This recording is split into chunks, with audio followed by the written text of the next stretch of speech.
So guys, आज opening में market ने गैप डाउन ओपनिंग करी और फिर वापस से मार्केट एक रिकवरी की तरफ आज जा रहा है। और यही काम हुआ है आपके यस बैंक लिमिटेड में भी।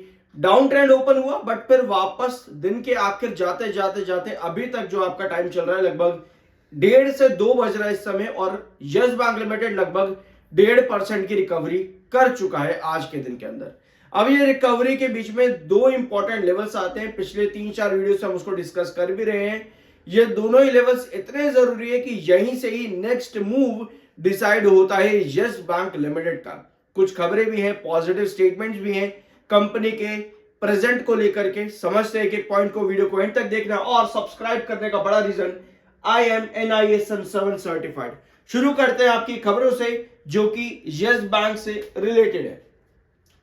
पहला स्टेटमेंट आता है कि जापानीज फाइनेंशियल जायंट जिसने यस बैंक लिमिटेड में एंट्री करी है, अब इसके बाद उम्मीदें हैं कि और फॉरेन इन्वेस्टमेंट्स आते देखने को मिले, और भी ओवरसीज इन्वेस्टमेंट्स आते देखने को मिले यस बैंक लिमिटेड में SMBC के बाद में। अब इस तरह का मूव जब भी किसी बैंक में आता है तो लॉन्ग टर्म की अपॉर्चुनिटीज ज्यादा क्रिएट हो जाती है। मतलब कि शॉर्ट टर्म में शायद उतना रेजिलियंस या फिर पकड़ ना बन पाए, बट इस तरह का जब ग्रुप जो कि बाहर से यस बैंक लिमिटेड में वापस उसको उठाने के लिए आ रहा है, तो ऐसे में लॉन्ग टर्म की अपॉर्चुनिटीज और क्रिएट हो जाती है। इसके लिए SMBC का स्टेटमेंट भी हमने डिस्कस किया था लास्ट वीडियो के अंदर। तो और भी फॉरेन इन्वेस्टर्स आ सकते हैं यस बैंक लिमिटेड में। अगर ऐसा होता है तो एक और पॉजिटिव स्टे और एक और पॉजिटिव न्यूज कंपनी के लिए बन जाती है इन कमिंग फ्यूचर। अभी के लिए FI इसके पास 44.95% का स्टेक है, DI इसके पास 20.79% का स्टेक है, वेयर आज पब्लिक 34% से ज्यादा की होल्डिंग लेकर के बैठी है। तो अगर फॉरेन इन्वेस्टर्स और आते हैं यस बैंक लिमिटेड में कमिंग फ्यूचर के अंदर 4-5-10 साल जो भी आते हैं, जब भी आते हैं इस तरह की अपॉर्चुनिटीज बनती है यस बैंक में, तो FIs की होल्डिंग और बढ़ती देखने को मिल सकती है और शायद पब्लिक की होल्डिंग यहां पर और गिरती देखने को मिले। कितना लंबा टाइम हो चुका है पब्लिक के पास 34% की होल्डिंग लेकर के बैठे हैं। लंबे टाइम से पब्लिक अच्छा खासा स्टेक लेके बैठी है यस बैंक में, बट FIs बढ़ेंगे यहां पर तो कंपनी के लिए और अपॉर्चुनिटीज भी निकल करके आती हैं। यस बैंक स्टेक सेल के बाद से कंपनी का जो 14% IRR है वो इंक्रीज हुआ है। ठीक है, सेल के बाद, स्टेक सेल के बाद 14% IR यानी कि कंपनी का इंटरेस्ट रिटर्न। एक बार इसको देख लेते हैं क्या था इसका टर्म, गिव मी 1 सेकंड। ठीक है, यस, इंटरनल रेट रिटर्न जो है उसका हेल्थ कंपनी का बड़ा है, 14% पे आ चुका है interest rate return yes bank limited का। यह कहना है SBI के चेयरमैन CS शेट्टी का। नवंबर 4 को इन्होंने स्टेटमेंट दिया। तो जो अभी डील हुई है SMBC में, ये ईयर लॉन्ग डील कंपनी के अंदर और फर्दर रिवाइवल लेकर के आ सकती है, और पिछले 3 सालों के अंदर इन्होंने सक्सेसफुली यस बैंक लिमिटेड को रिवाइव भी किया है फाइनेंशियली। ठीक है, तो ये स्टेटमेंट है इनका यस बैंक लिमिटेड को लेकर के।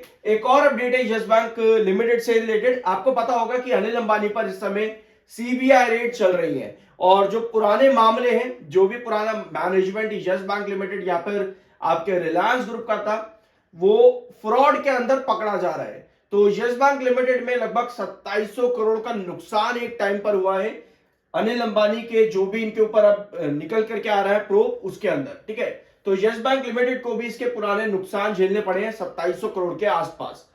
ये खबरें हैं यस बैंक लिमिटेड से रिलेटेड। बायर और सेलर 1 करोड़ 33 लाख बायर इस समय है और 1 करोड़ 84 लाख इस समय आपके सेलर हैं। टेक्निकल पॉइंट ऑफ व्यू पे स्टॉक न्यूट्रल है, 60 का MFI 53.6 का आपका RSI। जब भी आपके टेक्निकल 50s और 60s पर होना मतलब कंसोलिडेशन, अनलेस अंटिल आपके पास कुछ पॉजिटिव न्यूज ना आए, तब तक 50s और 60s पर आपको कंसोलिडेशन देखने को मिलता है, और यही चीज यस बैंक लिमिटेड में अभी बनी भी हुई है। ठीक है, ये लेवल है आपका 22.5 एंड 23। इन दो लेवल्स के बीच में स्टॉक इस समय आपका क्या कर रहा है, कंसोलिडेशन, और ये दोनों ही रिस्ट्रिक्शन लेवल है। आपको पता है 23 और 22.5 पे अगर आप पिछले 3 साल का भी चार्ट उड़ा करके देखोगे ना, तो आपको नजर आएगा कि इन दो लेवल्स के बीच में एक बार भी स्टॉक कंसोलिडेट नहीं कर पाए। हर बार यहां पर आते ही स्टॉक में बड़ी गिरावट आई है पिछले 3 साल के अंदर भी। और अगर आप 2025 में ही देखोगे तो एक बार पहले भी 23 और 22.50 पर आते ही स्टॉक पहले भी रिस्ट्रिक्ट हुआ है। तो ये पिछले 3 सालों में पहली बार है कि 23 और 22.50 आपका कंसोलिडेशन बन रहा है, यानी कि यहां से आपका नेक्स्ट मूव डिसाइड होता है। आज ओपनिंग आपकी गैप डाउन में आई थी यस बैंक लिमिटेड के अंदर, उसके बाद वापस 23 पर जाने की कोशिश है, अभी 23 नहीं आया आज के ट्रेंड के अंदर। सो अगर यहां पर डिसाइसिव मूव आता है तो उसके अंदर आपको ब्रेकआउट देखने को मिलेंगे अप ट्रेंड के अंदर। लेकिन क्योंकि ये डिसाइसिव पैटर्न है यहां पर, तो हमें मार्केट पर नजर रखनी पड़ेगी कि मार्केट किस तरह से परफॉर्म कर रहा है। क्योंकि आज आपने देखा यस बैंक लिमिटेड मार्केट के साथ चला है। मार्केट ने गैप डाउन ओपनिंग करी, यस बैंक लिमिटेड भी गैप डाउन पर था। मार्केट जैसे रिकवर करा, यस बैंक लिमिटेड भी रिकवर कर रहा है यहां पे।